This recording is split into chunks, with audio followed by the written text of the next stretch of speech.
Bonjour à tous et à toutes et bienvenue à notre 6e rendez-vous des pilules de bonheur. Aujourd'hui, nous allons parler d'un sujet très intéressant qui concerne la manière dans laquelle vous vivez votre vie et la manière dans laquelle vous vous rapportez à votre passé. Le thème d'aujourd'hui est le regret.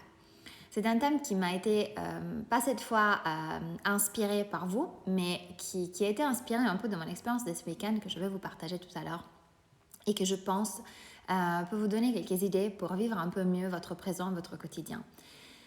D'abord, comme d'habitude, on va voir qu'est-ce que c'est le regret, qu'est-ce que ça signifie et pourquoi c'est un sujet qui me tient à cœur, que je pense peut vraiment vous aider à vivre différemment votre quotidien. Le regret, c'est quelque chose qui concerne votre passé. C'est quelque chose que les personnes expérimentent quand elles ont une mentalité qui se tourne toujours vers l'arrière, qui se tourne toujours vers ce que vous avez vécu jusqu'au présent. Pourquoi cela peut être nocif, pourquoi cela peut être compliqué si vous avez une mentalité de ce type? Pardon. Parce que si vous ne vivez pas dans votre présent et que vous avez un regard tourné vers votre passé, quelque part, vous vous empêchez de mettre toute l'énergie à disposition dans votre corps, dans votre mental et dans votre cœur pour créer ici et maintenant une réalité qui vous convient. Souvent, les personnes qui sont toujours tournées vers le passé, c'est des gens qui ont soit beaucoup de nostalgie pour un événement très positif qui s'est passé dans leur vie et qui donc passent leur temps à faire des comparaisons entre ce qu'ils ont vécu de bien et ce qu'ils vivent aujourd'hui. Donc, ils sont jamais contents de leur présent parce que hier, avant-hier, l'année dernière, avec tel copain, avec tel ami, c'était mieux.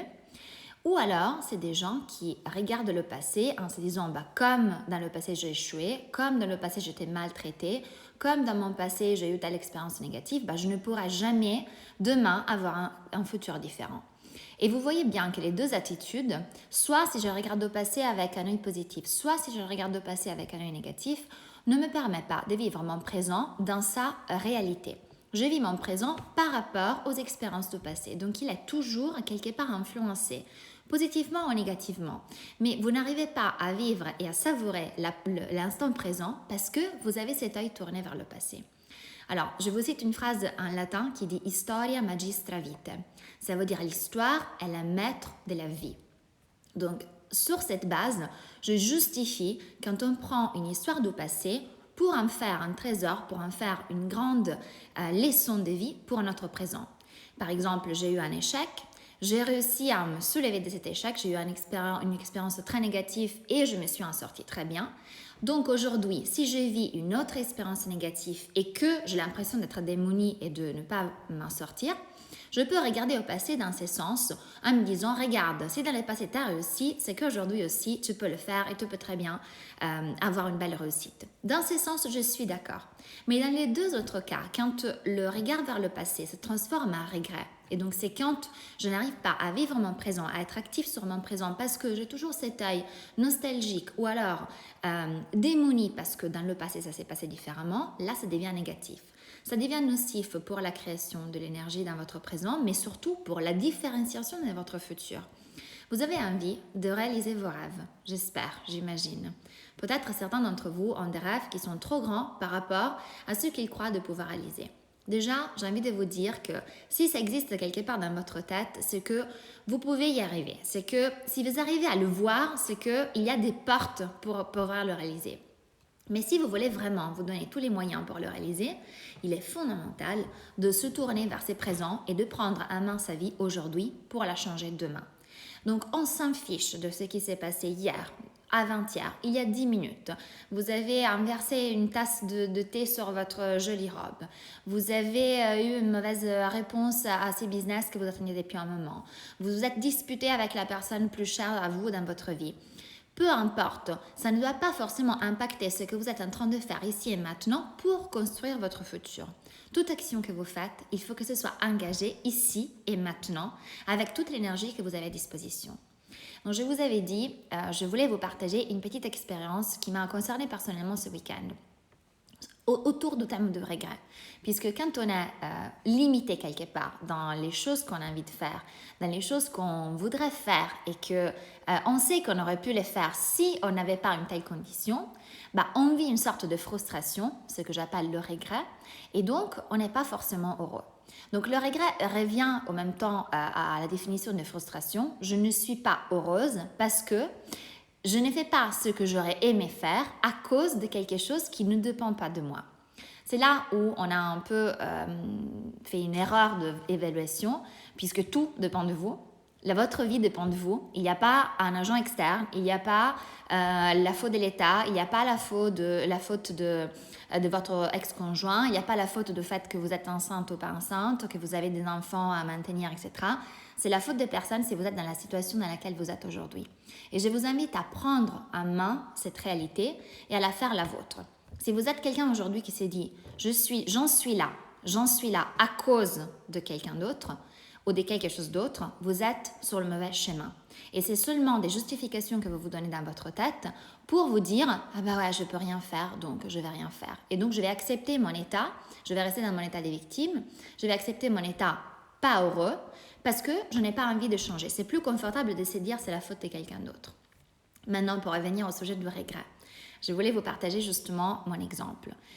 Il s'avère que je suis au 7e mois de ma grossesse et que il y a quelques semaines, je suis allée faire un contrôle et j'ai eu un arrêt médical par mon gynécologue qui m'a dit que j'avais commencé à avoir des contractions, je n'étais pas effectivement très bien et donc mes plans de mois de juin ont dû complètement changer d'un jour à l'autre. J'avais prévu de repartir en Italie, aller voir ma famille, mes amis, passer un petit moment pré-estival avec eux avant de rester en France et m'apprêter à accoucher à la fin du mois d'août. Tout cela incluait quelque part aussi un week-end que j'avais prévu de passer avec des très bons amis. Un week-end très festif, après ces mois de confinement, etc. Et c'était quelque chose qui me tenait à cœur depuis des mois. J'avais fait une promesse à moi-même, j'avais dit que ce sera le dernier week-end que je vais passer de fête, je vais m'accorder ça, de toute manière je serai que au 7e mois de grossesse et ça va bien se passer. Il s'avère qu'une cause externe, là pour le coup, qui on pourrait dire ne dépend pas de moi, puisque voilà, c'est des contractions, c'est le bébé qui a décidé, et voilà. Ça m'a empêché de partir en Italie, ça m'a empêché de passer ce week-end comme je l'avais prévu, ça m'a empêché de faire tous les plans que j'avais prévus et ça va en plus m'a rajouté un petit peu de stress parce qu'effectivement, c'est une condition dans laquelle je dois faire beaucoup plus attention qu'avant, je ne peux pas faire les activités que j'avais prévues. Ça va complètement bouleverser mon planning et ça va bouleverser aussi un peu mon mental puisque je comptais beaucoup sur ces week-ends, sur ces petits moments de voyage. Maintenant, ce week-end, il y avait Instagram à fond. Il y avait plein de messages que j'ai reçus de la part de tous mes amis avec des photos, avec des moments très joyeux qu'ils ont tous passés ensemble. Et quelque part, j'avais fait un pacte avec moi-même, c'était de ne pas trop regarder les photos, de ne pas trop regarder Instagram pour ne pas être dans une condition de tristesse puisque j'étais ici toute seule en Franche-Comté. Pour qui ne le sait pas, j'habite en Franche-Comté depuis le confinement et je pense que je vais y rester pendant un petit moment. Donc, ce n'est pas la région la plus vivace du monde et on est dans un moment quand même de petite réouverture. Donc, j'ai passé mon week-end en famille, toute seule, avec mon mari et ma fille, en sachant que tout le reste du monde proche à moi était dans ces week-ends. Eh bien, j'ai passé, je pense, 2 heures à ruminer dans ma tête, à me dire c'est très triste, c'est très malheureux, pourquoi moi, pourquoi ça m'a dû arriver ça, pourquoi le bébé a décidé d'être comme ça, pourquoi je suis confinée ici, etc., etc.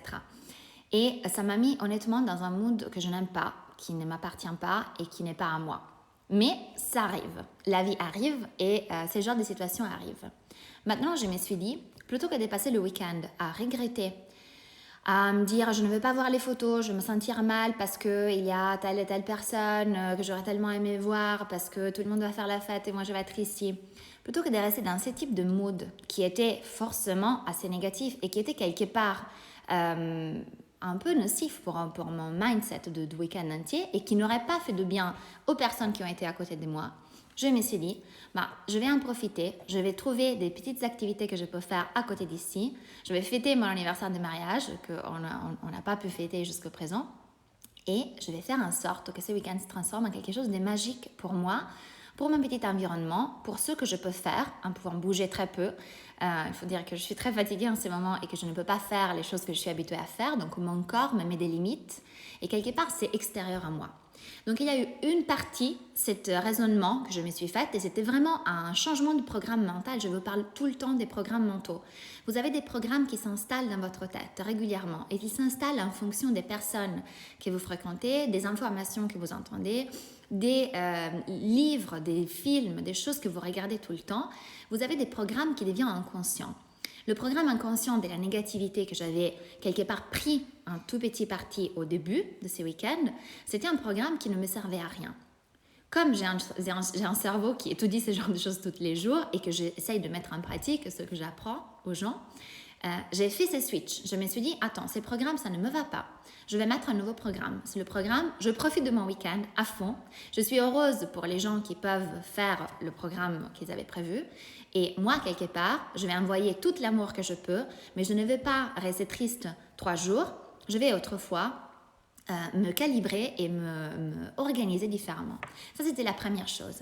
La deuxième, c'était aussi de se dire que c'était quand même ma responsabilité. Ça dépendait de moi. Donc, le fait de me dire, c'est quelque chose sur lequel j'ai un pouvoir, puisque c'est moi qui a travaillé trop, qui ne s'est peut-être pas arrêté assez suffisamment, qui n'a pas dormi assez pendant le début de la grossesse.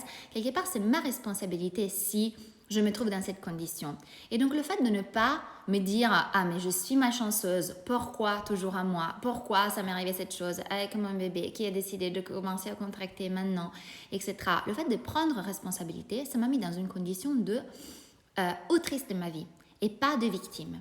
Donc oui, c'est vrai, c'est quelque chose d'externe à moi, mais quelque part, j'ai pu le causer. Quelque part, j'aurais pu faire différemment. Je ne sais pas si ça aurait marché, peut-être pas. Mais le fait de me sentir responsable, ça m'a donné une force, ça m'a donné une détermination. Et c'est de cette force que je vous parle quand je vous dis, prenez responsabilité sur tout ce qui vous arrive, même sur la personne méchante qui vous bouscule dans la rue. C'est quelque part votre responsabilité parce que vous aurez pu marcher différemment ou alors le moment où elle vous bascule, plutôt que de vous énerver, de garder cet énervement et de vous dire que Paris ou que la ville à laquelle vous habitez c'est horrible parce que les personnes sont méchantes, vous pourriez vous dire, c'est une personne qui était malheureuse, je lui souhaite le mieux et je continue sur ma route, je ne me fais pas affecter par ce qui m'est arrivé. Vous voyez la différence sur des petits exemples comme ça entre une personne qui a un mindset positif et qui entraîne des programmes tous les jours positifs pour rester dans sa bonne énergie et une personne qui devient victime de tout ce qui lui arrive, des problèmes des gens par lesquels il s'est fait affecter. Donc il est important de savoir reconnaître ces programmes et les switcher, mais surtout de ne pas être dans le regret. Comment on fait pour ne pas être dans le regret? Et là, je vais vous partager la petite technique du jour, comme d'habitude, pour sortir de ces conditions de regret, pour sortir de cette frustration qui, quelque part, ne vous aide vraiment pas et qui peut être nocif pour la création de votre futur radieux et pour la vie de votre présent magnifique. Donc la technique est la suivante. Je vous invite à faire un petit choix sur un événement qui vous est arrivé récemment que vous auriez pensé pouvoir gérer différemment. Quelque chose sur lequel vous vous dites « ça, j'aurais pas dû faire. Ça, j'aurais pu faire différemment. Ça, pourquoi c'est arrivé comme ça? Ah, je regrette tellement. » Il faut que ce soit quelque chose dans lequel vous avez une sensation de frustration. Et changer simplement les mots que vous mettez sur cette chose. Et vous dire, on dit en italien encore une fois, je vous cite une phrase, on dit « non piangere sul latte versato », qui signifie « ne pleure pas sur le lait qui a déjà été renversé ». Ça ne sert à rien de pleurer une fois que le lait a été renversé. Donc, restez sur une sensation de culpabilité ou sur quelque chose qui vous a énervé dans votre passé, mais que vous ne pouvez pas changer parce qu'il y a une certitude, c'est que le présent existe, le futur, vous pouvez encore le changer, le créer, mais le passé, vous ne pouvez pas le changer. Vous ne pouvez pas varier en arrière. Vous pouvez faire des exercices d'hypnose dans lesquels vous allez pardonner vous-même dans le passé et revenir quelque part en arrière, mais vous ne pouvez pas changer le cours de l'histoire. Ce qui s'est passé. On n'a pas encore inventé la machine du temps. Donc, restez connecté à cette frustration de votre passé. Ça ne vous sert littéralement pas. Ça ne vous aide pas. Je vous invite, dans la technique, à faire cet exercice. Vous visualisez quelque chose qui s'est passé dans votre passé, quelque chose qui vous a particulièrement atteint, soit positif, soit négatif, et à vous dire, c'est dans le passé, aujourd'hui j'en prends que le bien, je le travaille dans mon présent, et avec ça, je vais construire mon futur. Je vous invite à l'écrire sur un papier. Une situation, une émotion, un conflit, quelque chose que vous avez vécu, sur lequel vous avez des regrets, où vous vous dites, vraiment, j'ai mal géré. Ou alors, vraiment, ça, c'était quelqu'un d'autre qui a fait quelque chose de mal, donc j'ai des regrets parce que j'ai mal vécu cette situation. Et dans cet exercice, vous écrivez d'abord la situation négative, donc ce qui s'est passé. Puis, deuxième point, vous écrivez le regret que vous prouvez, donc quelle est votre sensation de regret, pourquoi vous regrettez. Et dans la troisième partie de l'exercice, vous allez écrire ici et maintenant qu'est-ce que vous pouvez faire par rapport à cette situation pour que ça change dans votre futur. Donc j'aimerais que ça soit une sorte d'auto-analyse par rapport à une situation dans laquelle vous gardez beaucoup de frustration, vous avez ces petits regrets qui va changer par rapport à votre futur. Le fait de faire cet exercice, ça vous permet de mettre un nouveau programme dans votre tête qui va vous aider demain et après-demain et pour le futur. À chaque fois que vous aurez une situation dans laquelle vous vous sentez un regret, vous regrettez de ne pas être là-bas, de ne pas faire cette chose avec telle personne parce que vous avez des empêchements, ça vous permettra d'avoir un nouveau programme qui s'installe automatiquement dans votre tête et qui vous fait faire le petit tilt. Le même tilt dont je vous ai parlé, le même qui m'est arrivé il y a 3 jours, vendredi, quand je me suis dit, je vais passer un week-end épouvantable parce que je vais passer le week-end à regretter de ne pas être là avec mes amis, à voir des photos et à me sentir mal. Et en fait, je peux vous dire, aujourd'hui c'est lundi, donc le week-end est passé. C'était un week-end dans lequel, personnellement, j'ai envoyé beaucoup d'amour et je sais que les personnes qui étaient là-bas, elles l'ont reçu. Je sais que c'est arrivé, toute mon énergie, et ils me l'ont dit. J'ai passé un week-end où j'ai pu vider la tête. Je n'ai pas travaillé pour une fois, parce que ça m'arrive souvent de travailler le week-end quand on est à la campagne et qu'on a du temps. C'est facile de passer le temps aussi du week-end à travailler, à faire toutes les petites choses dont on a besoin de faire, qu'on a besoin de faire. J'ai passé un week-end extrêmement riche parce que je me suis donné encore plus à fond pour que ça se passe bien. Donc j'ai organisé des petites choses, j'ai organisé une soirée pour profiter avec mon mari et c'est quelque chose qui m'a appris vraiment à tourner toute difficulté à quelque chose de positif, à opportunité. Alors ce n'est pas toujours facile, je ne vous dis pas le contraire, mais c'est possible. La vie est 5%. La réalité que vous vivez est seulement le 5% et le 95%, c'est comment vous réagissez. C'est votre choix, votre réaction, c'est votre choix. Et en fonction de votre choix, vous allez changer vos pensées et par conséquence vos émotions. Je vous ai partagé aussi quelques stories aujourd'hui par rapport à ces changements de dialogue interne qui va changer vos émotions. Parce que j'y crois profondément et je pense que si vous l'appliquez, vous pourrez vraiment changer votre vie, changer vos pensées pour changer vos émotions, puisque les émotions sont seulement un produit chimique de votre cerveau. Et tout cela est prouvé scientifiquement. Les neuroscientifiques font des études au quotidien pour nous démontrer tout cela. Donc si vous ne croyez pas à ça, allez lire quelques détails un peu plus scientifiques, mais surtout essayez de le mettre en pratique dans votre vie et vous verrez que votre vie peut réellement changer. Donc pour aujourd'hui, c'est tout. J'espère que le thème de regret vous a plu. N'hésitez pas à le partager avec vos proches si vous sentez que quelqu'un peut en avoir besoin. Vous connaissez quelqu'un qui est beaucoup dans le regret et qui pourrait apprendre de nouvelles choses grâce à ces pilules de bonheur. Je vous remercie d'avoir été avec moi. N'hésitez pas à mettre des likes et des petits commentaires pour me partager vos exercices. Je vous donne rendez-vous mercredi prochain de midi à midi 20 pour notre 7e pilule de bonheur. Et je vous souhaite une très belle semaine et un merveilleux lundi. À très bientôt.